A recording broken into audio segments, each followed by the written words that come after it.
meseqeda ahlala athi kuhle waphinde waqala wadala.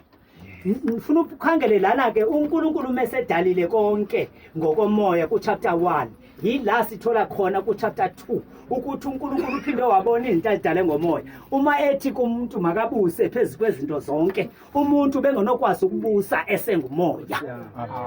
Bakhona abantu ngoku kwiTestament ngokwesingena kulo elitsha Hebrews chapter 13 ivesi elilodwa ngifuna nje ubheke sithethe ngothando. Kodwa la sizolibheka khona aluzufana nalolu ubucimbandiso yakulo. Ingakho sizobheka incwadi le uma sekuthethe ngoba uThixo uma sethi konke kuhle umethe masakhe abantu njengomfanekiso wethu basifuze. uNkulunkulu uye wafuna basimfuze. Bamba noSathane ke ngoku naye wadalwa. Ingxaka sazani naye ukuthi wadalwa. Kodwa masifunda ke incwadi ezingcwele ithi naye wadalwa waqede uSathane wagcotywa ngoba wayeyikherubhi eyayisithi izinto zikaNkulunkulu enesabelwa sinikeziwe sokuthi kunabantu ahamba nabo khona. Ingakho ke ngoku mase uqala ku chapter 2 athi ku verse 4 kwakungekani imvula.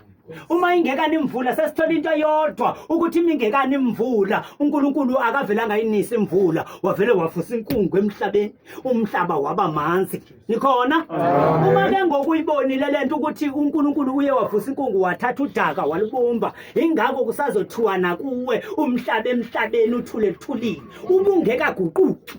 Amen. Nikhona ngoba ungekaguquki kuzotshiwo nje kutsho umuntu etho kuwe kanti awusazuphinda ubekho ngoba kwamoya lo kangusebenzele awufuthi awukangumfuze noThixo. Ingakho masingabheka uthando nalo nabantu inkinga wena uthi abantu abakufuni kanti uwe lo ngabafuni ngoba unengxaki yokwenza ubungani ngoba wena awunabo ubungani kuwe. Nikhona ngoba ingxaki esinayo ingakubona amabandla esplitha asiplithisa ukuthi umuntu ukhomba kuye ufuna into eziza kuye ngoba uthando lobuKristu akanalo.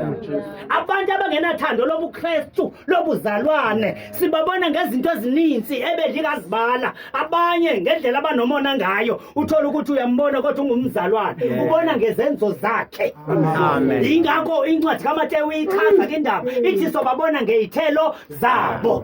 Abeseqeda uYohana indaba aphinda ayibeke athi asiyibahlolisi somoya. Amen. Likhona asifunde kwabaselitholile Verse 1 uthando lobuzalwane maluhlale